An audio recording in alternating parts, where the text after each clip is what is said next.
Pengalaman experience karir saya diawali ketika saya memutuskan untuk melanjutkan studi di pendidikan tinggi di salah satu kampus Universitas Negeri di Yogyakarta pada tahun 99. Saya memutuskan untuk memilih program studi ilmu komputer di sana karena saya meyakini bahwa ke depannya perkembangan IT akan jauh lebih maju dan lebih kompleks.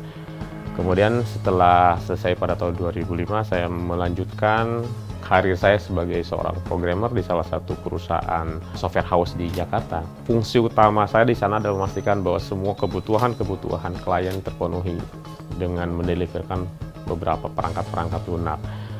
Dilanjutkan pada tahun 2011, saya memutuskan untuk gabung ke salah satu perusahaan tambang besar di Indonesia sebagai Head and Network Security. Namun sebelumnya, saya juga terlibat di salah satu perusahaan Jepang sebagai konsultan, di mana pada saat itu saya harus mendeliverkan proyek-proyek yang berbau dengan infrastruktur. Di sana saya terlibat ke dalam berbagai macam proyek yang berhubungan dengan networknya, kemudian berhubungan dengan operating system, kemudian data center, dan di sana saya juga memahami konteks bahwa security itu jauh lebih besar dibandingkan hanya sebuah network security atau sebuah operating system security. Setelah itu, saya memutuskan untuk melanjutkan studi saya di salah satu kampus di Jakarta. 2017, saya melanjutkan di SGU, Swiss German University, dengan fokusnya adalah di IT security. Kenapa saya mengambil itu? Karena harus memastikan bahwa ternyata apa yang saya jalankan saat ini, saya merasa belum komprehensif. Kemudian saya memastikan bahwa kapasitas building saya di security semakin meningkat. Kemudian saat itu, saya juga tergabung ke Blibli sebagai information security tahun 2016-2017, akhir 16, awal 2017. Dengan pengalaman saya sebelumnya bahwa saya sebagai seorang programmer, bahwa saya sebagai seorang technical support yang memahami konteks operating system open source, kemudian saya juga sebagai seorang network engineer dan network security. Pengalaman ini membentuk saya sebagai seorang information security engineer yang komprehensif, ditambah lagi dengan background S2 saya yang fokusnya di security, sehingga menjadikan apa yang saya miliki sebelumnya bisa bermanfaat di Blibli.com, di mana Blibli.com adalah sebuah platform e-commerce yang sifatnya online. Yang kita tahu bahwa ketika sesuatu yang di online kan lebih banyak resiko ancaman serangannya dibandingkan sesuatu yang offline. Dengan pengalaman itu, saya memastikan bahwa Blibli.com sebuah platform yang aman untuk digunakan oleh para pelanggan Blibli.com.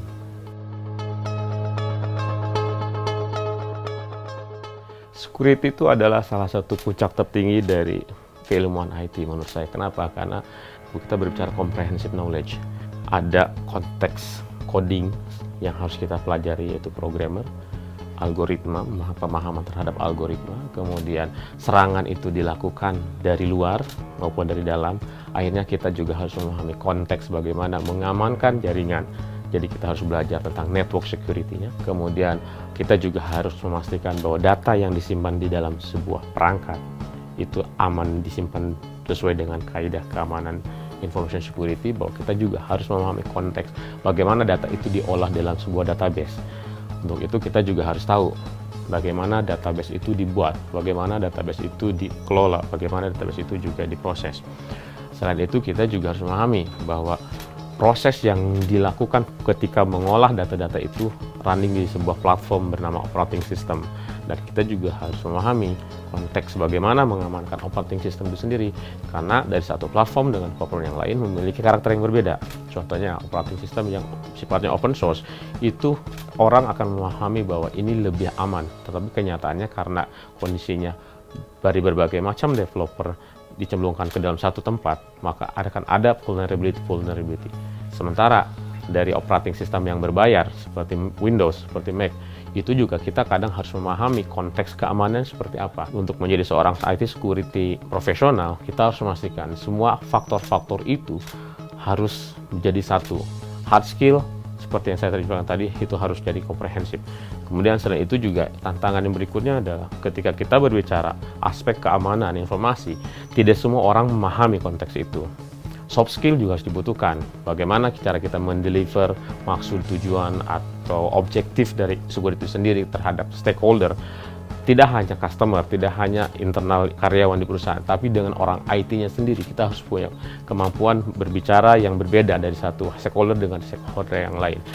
Selain itu, proses analisa terhadap insiden-insiden juga harus bisa kita kuatkan. Dengan kata lain, proses analisa terhadap masalah-masalah itu harus komprehensif, tidak melihat dari satu titik, tapi kita juga melihat dari bagaimana kebutuhan bisnisnya itu juga terjadi. Nah, dengan kata lain, seorang IT security itu adalah seorang yang komprehensif secara knowledge dari hard skill maupun soft skill.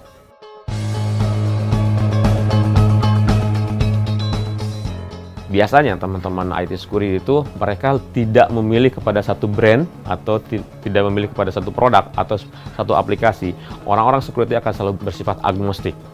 Agnostik dalam hal ini tidak percaya kepada satu model aplikasi tertentu, tapi dia lebih memahami konsep dasarnya.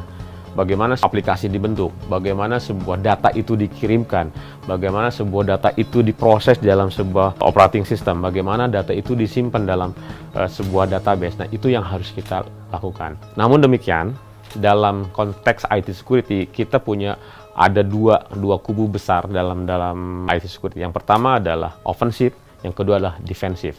Apa itu offensive? Offensive itu adalah IT security yang lebih kerjaan utamanya adalah memastikan bahwa aplikasi, infrastruktur, environment kita itu aman dari serangan luar.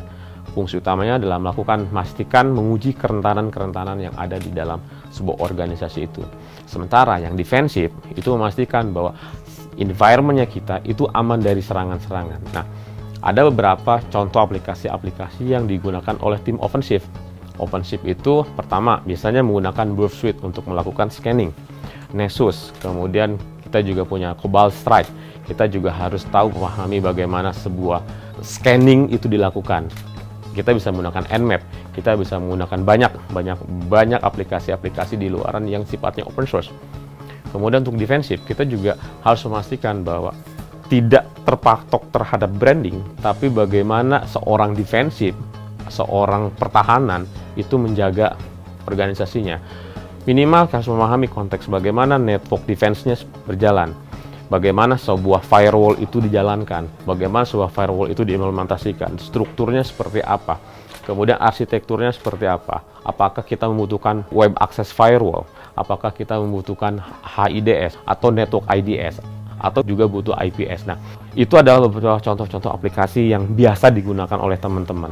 Tapi tidak terbatas pada aplikasi itu saja, karena bagaimana juga IT security itu adalah sebuah ilmu yang sangat luas, sehingga tools-tools yang digunakan pun terkadang tools biasa tapi dimodifikasi akhirnya menjadi sebuah tools yang sangat bermanfaat baik bagi ofensif maupun bagi defensif.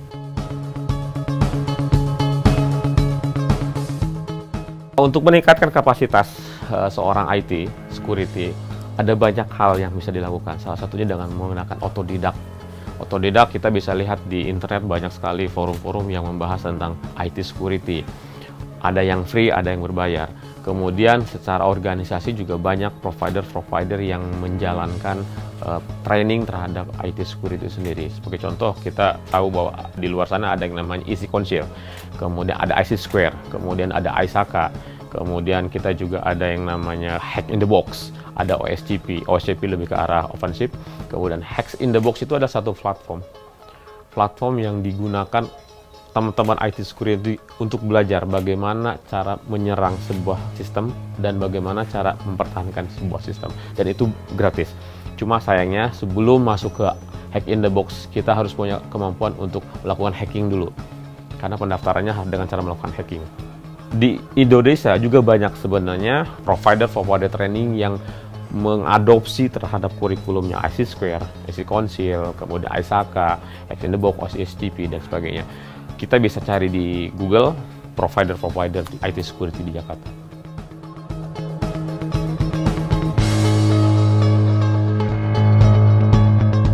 Perkembangan revolusi industri 4.0 menyebabkan aplikasi menjadi semakin lebih banyak dibandingkan tahun-tahun sebelumnya. Vulnerability pun semakin bertambah. Namun sayangnya jumlah IT security profesional hanya terbatas itu saja. dan saatnya Anda yang punya kapasitas untuk berbuat lebih banyak dengan IT security untuk bisa berkembang lebih baik. Saya bisa, kamu pun bisa.